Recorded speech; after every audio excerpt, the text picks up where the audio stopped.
দর্শনের জন্য হাহাকার করে কাঁদতে কাঁদতে অযোধ্যা নগরী ত্যাগ করে গভীর অরণ্যের মধ্যে প্রবেশ করছে।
প্রবেশ করার সাথে সাথে হঠাৎ তুমি থমকে দাঁড়িয়ে গেল কেন সীতা?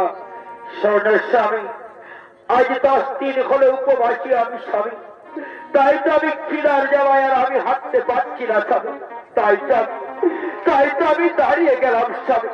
চলো না স্বামী, ওই যে অদূরে দেখা যাচ্ছে এক বট বৃক্ষ, সেখানে গিয়ে একটু বিশ্রাম গ্রহণ করি। না সীতা, না, তা কখনো সম্ভব হবে না সীতা। শোনো সীতা, এখন আমাদেরকে এই গভীর অরণ্যের আরো অনেকটা পথ অতিক্রম করতে হবে। চলো না সীতা, চলো হয় লক্ষ্য, সময় বিলম্ব না করে আমরা এই গভীর অরণ্যে এমন একটা পরিবেশ খুঁজে নেব যেখানে রয়েছে প্রাকৃতিক মনোরম পরিবেশ, যেখানে রয়েছে পানীয় জলের ব্যবস্থা। তাই চলো না সীতা, চলো না হয় লক্ষ্য, সময় বিলম্ব না করে এখন আমরা আরো কিছুটা পথ অতিক্রম করি।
সীতা দেখো তো ভাই লক্ষ্য গভীর অরণ্যের প্রাকৃতিক মনোরম পরিবেশ তোমাদের পছন্দ হয় কিনা লক্ষ্য?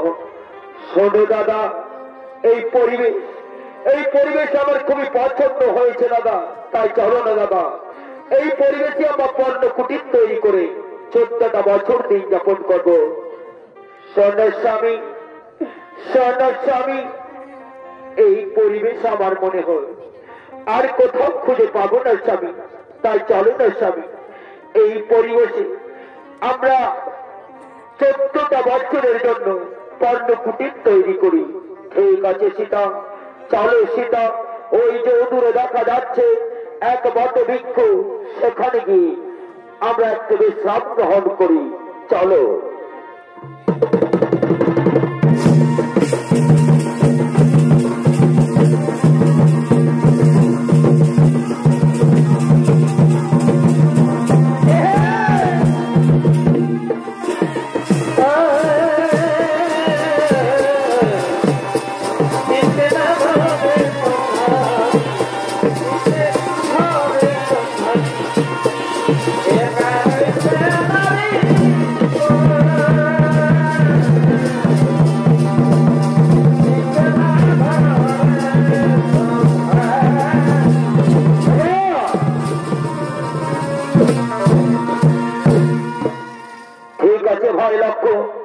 তুমি ওপারে ওই যে ছোপের আড়ের এক বড় ছায়া, সেখানে তুমি বিশ্রাম গ্রহণ করো।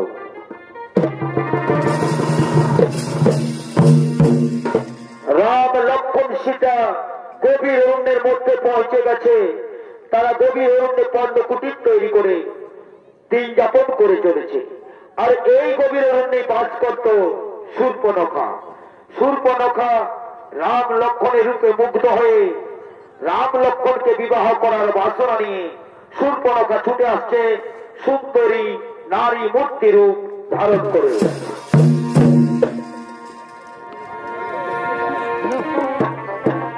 এই ওই যে দূরের পাহাড়ে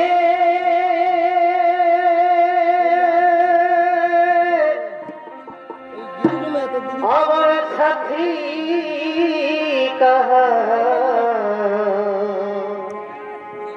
গেলি রে,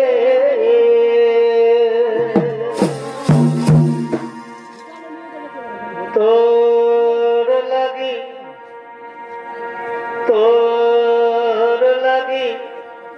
এই জিতে দিব দিলি রে কুরবান।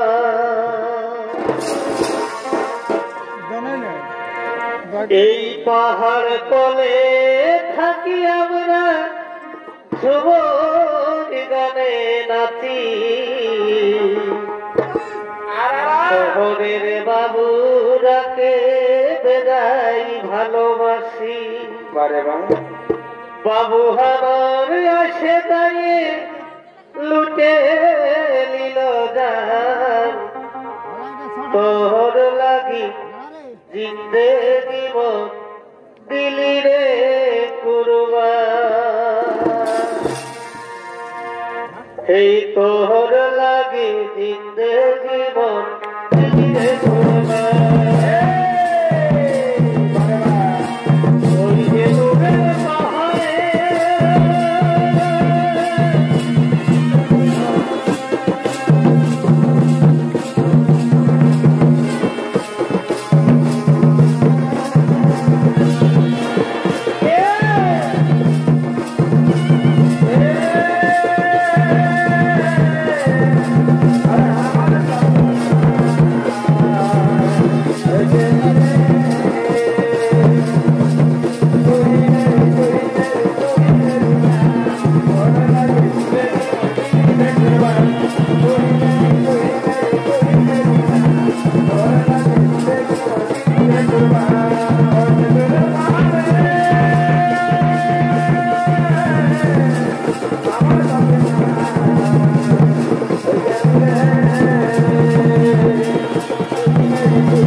কাছে ছুটে এসেছি তুমি আমার প্রস্তাবে রাজি হয়ে তুমি আমায় করো গো বিবাহ।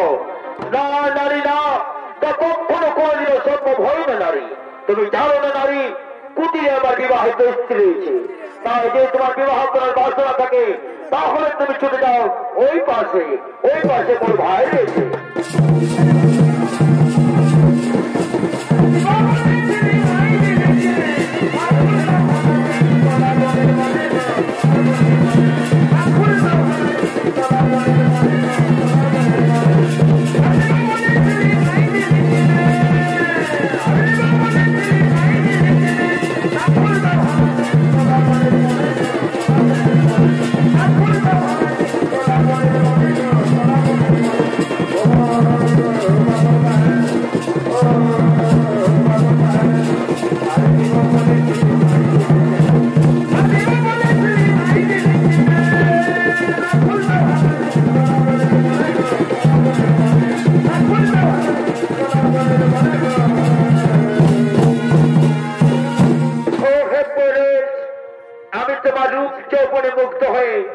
আমি তোমার কাছে ছুটে এসেছি, তোমার গলায় বরমাল্য পরি আমি তোমাকে বিবাহ করার বাসনা নিয়ে। কোন এসে বললে নারী তুমি জানো না নারী, আমি আমি তোমাকে আমার হাতে অস্ত্র দিয়ে খানে খান করে দিতে পারি। সত্য পুরুষ, শোনো পুরুষ, আমি তোমাকে ভালোবেসে বিবাহ করতে চাই। শোনো নারী, আমি যখন দাদার সাথে বনবাসী হয়েছি তখন আমি প্রতিজ্ঞা করেছি আমি জীবনে কখনো কোনদিন এই গভীর অন্ত বনবাস হয়েছে কোন নারী স্পর্শ করবো না, এমনকি কোন নারী শ্বাস পারবো না। তাই শোনো নারী, তুমি যদি ভালো চাও তাহলে তুমি দূর হয়ে আমার সম্মুখ থেকে লেপ করে ভাতে রক্ত দিয়ে তোমার সারা শরীর আমি খান খান করে দেবো। শোনো পুরুষ, তুমি শান্ত হো। আর শোনো পুরুষ, আমিও বীরাঙ্গনা নারী, আমি যদি মনে করি তাহলে আমি তোমার জোর করে করিব বিবাহ। কি বললেন আর তুমি আমার জোর করে করি বিবাহ, তো তার হোক নারী দেখি তোমার মহত্ব শক্তি চিন্তাই হল তার শেষ পরিণতি।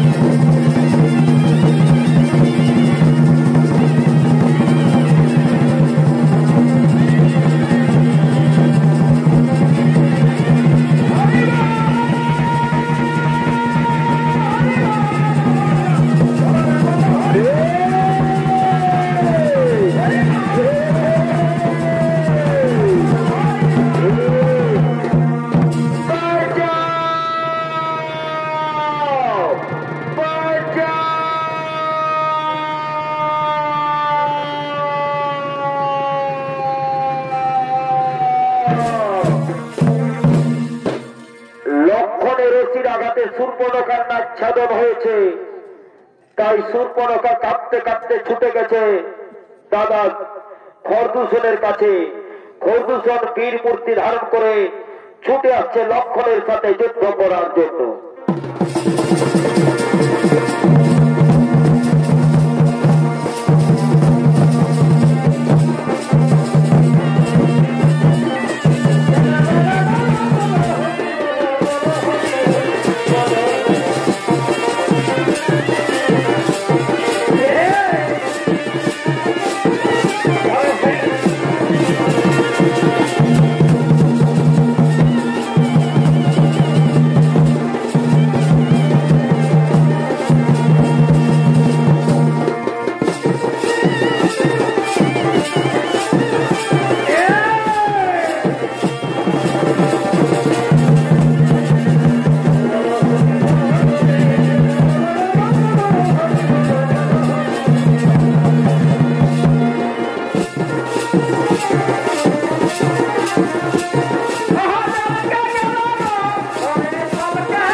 ওদিকে রাবণের মামা মারিচ সুন্দরে মায়া মৃগ রূপ ধারণ করে ছুটে আসছে রাম লক্ষ্মণের কুটিরকে অনুসরণ করে।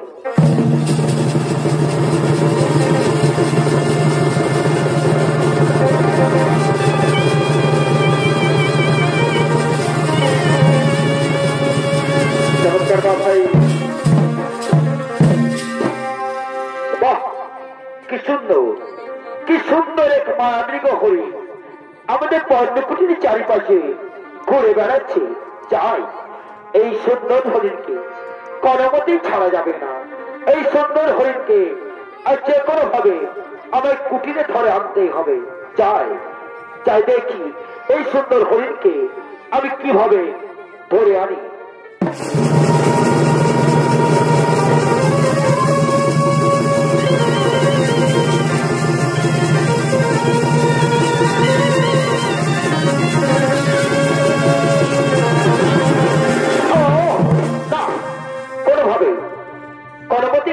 আমি ধরতে পারলাম না, যাই হরিণটা আমি ধরবো ভাবলাম, তাই হরিণটা আমার বগলের ফাঁক দিয়ে পালিয়ে গেল। না না,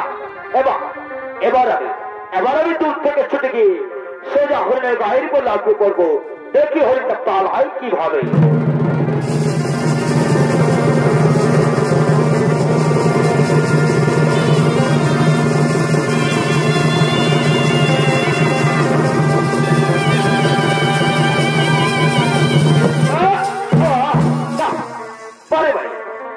চেষ্টা করে এই সুন্দর সোনার হরিণকে আমি কোনোমতেই ধরতে পারলাম না, কিন্তু এই সুন্দর সোনার হরিণ তো ছেড়ে দেওয়া যাবে না।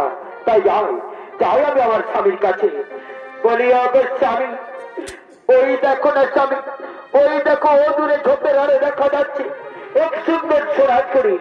চলো না স্বামী, ওই সুন্দর সোনার হরিণকে আমরা দুজন মিলে ধরে কুটির নিয়ে আসি। সদস্যিতা গভীর অরণ্যে কখনো সোনার হরিণ থাকতে পারে না। সোনার হরিণ থাকে স্বর্ণকারের বাড়িতে। এ নিশ্চয়ই কোন মায়াবী জন্তু, নতুবা নিশ্চয়ই কোন এই গভীর অরণ্যের রাক্ষসীদের ছলনা। না স্বামী না, তুমি আমাকে কোনো মতেই বোঝাতে পারবে না স্বামী। আমি নিজের চোখে খুব কাছে গিয়ে দেখেছি, এমনকি স্বামী আমি বারে বারে এই সুন্দর সোনার হরিণকে ধরার চেষ্টাও করেছি। শোনো সীতা, তুমি শোনো, এই হরিণ মায়াবী হরিণ, এ কখনো সত্যিকারের হরিণ নয় সীতা। তবে তুমি যখন বারে বারে আমার অনুনয় বিনয় করছো, তখন শোনো সীতা, তুমি কুটিরে যাও, আমি এক্ষুনি ছুটে চললাম গভীর অরণ্য থেকে সোনার হরিণ ধরে আনার জন্য। তবে একটা কথা সীতা মনে রাখবে, যতক্ষণ না গভীর অরণ্য থেকে সোনার হরিণ শিকার করে আমি কুটিরে ফিরে আসছি, ততক্ষণ পর্যন্ত তুমি কুটিরের দ্বার ত্যাগ করবে না সীতা। ঠিক আছে স্বামী, আমি তোমার কথা করে পালন। তুমি যাও স্বামী গভীর অরণ্য থেকে ওই সুন্দর সোনার হরিণ ধরে আনার জন্য।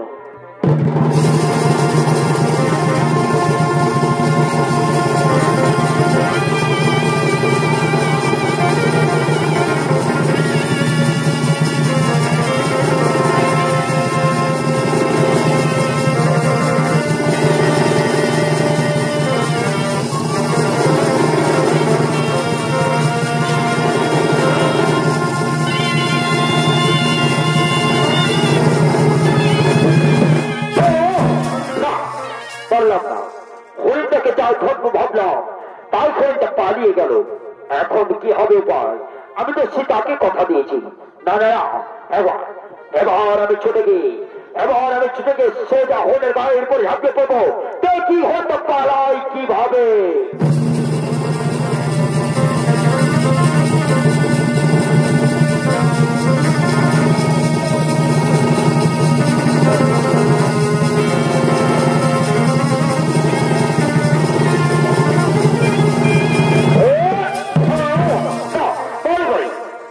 চেষ্টা করে হরিণটাকে আমি ধরতে পারলাম না, অথচ আমি তো প্রতিজ্ঞাবদ্ধ। না না না, কোনো কথা না, এখন আমি চলে যাবো আর চলে গিয়ে হরিণকে শিকার করে নিয়ে আসবো। সীতা শোনো সীতা, তুমি আমার হাতে তুলে দাও তো সীতা। এই নাও স্বামী, আমি তোমার অস্ত্র তোমার হাতে তুলে দিলাম স্বামী। তবে একটা কথা কি স্বামী, হরিণটা কিন্তু জীবিত অবস্থায় কুটিরে নিয়ে আসবে। ঠিক আছে সীতা, তুমি শান্ত হও, তুমি কুটিরে যাও। আর ভাই লক্ষণ, শোনো ভাই লক্ষণ, আমি ছুটে চললাম গভীর অরণ্যের উদরে এক সুন্দর সোনার হরিণ ধরে আনার জন্য। যতক্ষণ আমি গভীর অরণ্য থেকে কুটিরে ফিরে আসছি ততক্ষণ পর্যন্ত তুমি আমার কুটিরের দ্বার অবরুদ্ধ করে থাকবে।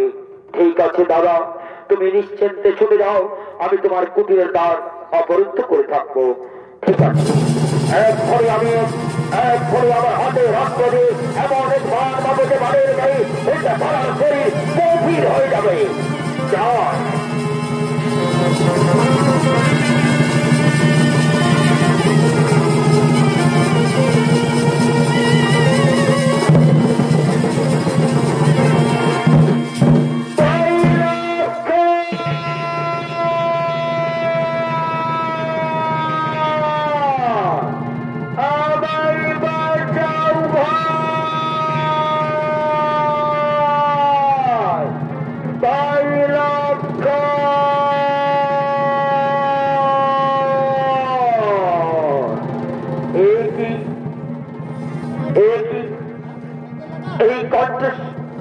এই কণ্ঠস্বর তো আমার স্বামীর কণ্ঠস্বর।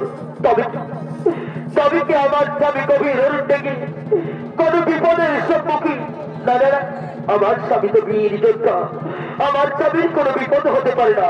তবে কি এই কণ্ঠস্বর আমি ভুল শুনলাম?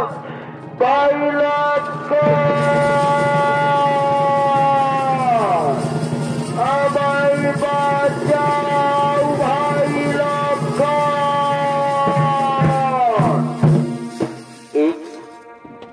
আমার স্বামী গভীর অরণ্যে ভাই লক্ষণ লক্ষণ বলে চিৎকার করছি। আর ভাই লক্ষণ কেমন নীরব নিথরের মতো কুটিরের দ্বারে দাঁড়িয়ে রয়েছে। বলি ভাই লক্ষণ, তুমি কি শুনতে পাওনি? ভাই লক্ষণ, তোমার দাদা গভীর অরণ্যে ভাই লক্ষণ লক্ষণ বলে চিৎকার করছে। আর তুমি কেমন দাঁড়িয়ে রয়েছো ভাই লক্ষণ? শোনো দেবী, এই কণ্ঠস্বর আমার দাদার কণ্ঠস্বর নই দেবী। এই কণ্ঠস্বর যদি আমার দাদার কণ্ঠস্বর হতো দেবী, তাহলে আমি সোনা মাত্র কারো অপেক্ষায় থাকতাম না দেবী। আমি সোনা মাত্র চলে যেতাম আমার দাদার কাছে। তাই শোনো দেবী, তুমি শান্ত হয়ে কুটিরের মধ্যে চলে যাও দেবী। তুমি কুটির ত্যাগ করে বাইরে বেরিয়ে আসো না দেবী। এই কণ্ঠস্বর আমার দাদার কণ্ঠস্বর নই দেবী। বাহ, কেমনে তুমি বললে ভাই লক্ষণ যে এই কণ্ঠস্বর তোমার দাদার কণ্ঠস্বর নই? আমি নারী ভাই লক্ষণ।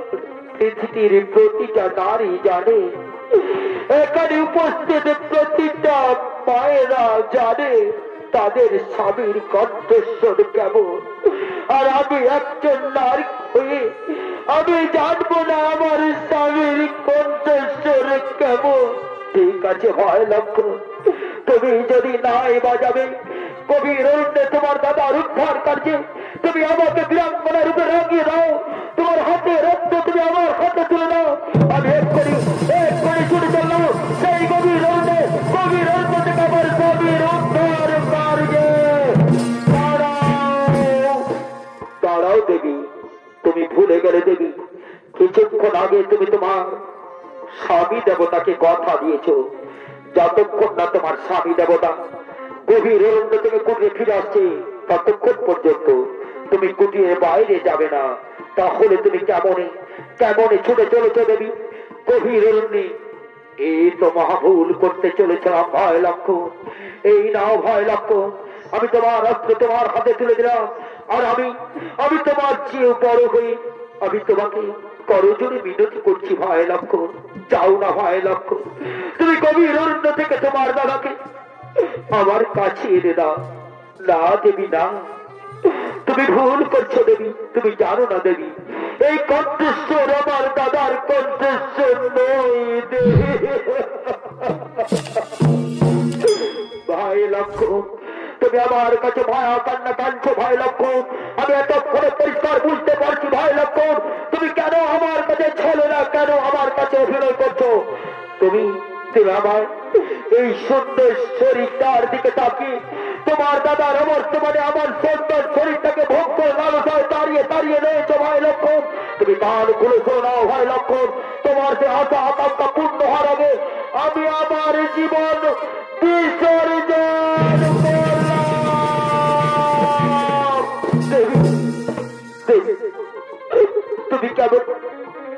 তুমি কেমন এত বড় কটু কথাটা আমায় বললে দেবী? আমি যে তোমাকে জন্মান্তর ধরে মা বলে যে নিয়ে এসেছি দেবী, সেই মা হয়ে তুমি কেমন আমায় এত বড় কটু কথা শোনালে দেবী? ঠিক আছে দেবী, আমি আর এক মুহূর্ত সময় বিলম্ব না করে এক্ষুনি আমি চলে চললাম গভীর অরণ্যে। তুমি যাওয়ার সময় তুমি একটা কথা বলে যায় দেবী, যতক্ষণ না গভীর অরণ্য থেকে কুড়ে ফিরে আসছি ততক্ষণ পর্যন্ত তুমি কুড়ে বাইরে বার হবে না।